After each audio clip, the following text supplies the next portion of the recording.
అలాంటిది మన ఇద్దరం ఒకటంది. దాంతో ఓసీలందరూ ఓటేసారా వాడికి. అక్కడ ఏమన్నా జరిగిందా తర్వాత? బేసిక్ గా ఆ కాంబినేషన్ ఇంపాక్ట్ ఈ రోజు వరకు బిఎస్పీ కోలుకోలేదు. బిఎస్పీ అక్కడక్కడ నడుపుకోవడం తప్పించేం లేదు.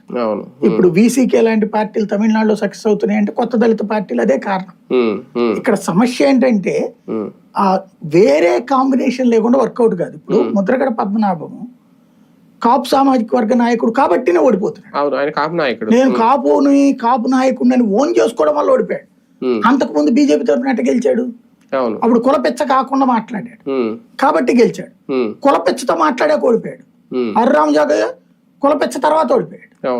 కాబట్టి ఇక్కడ మనం కులం, నేను ఈ కుల నాయకుడిని ఏ రాజకీయ నాయకుడు ఓన్ చేసుకోకూడదు. పవన్ కళ్యాణ్ డిజోన్ చేసుకోకూడదు.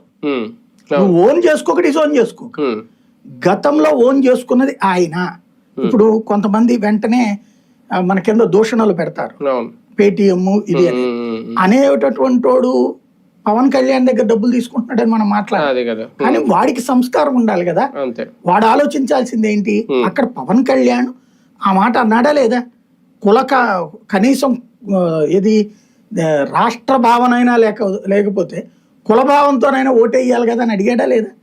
అలాగే కాపులు, ఒంటరి, తెలగ ఇట్లాగా అందరూ కూడా మీరు పెద్దన్న పాత్ర పోషించండి అని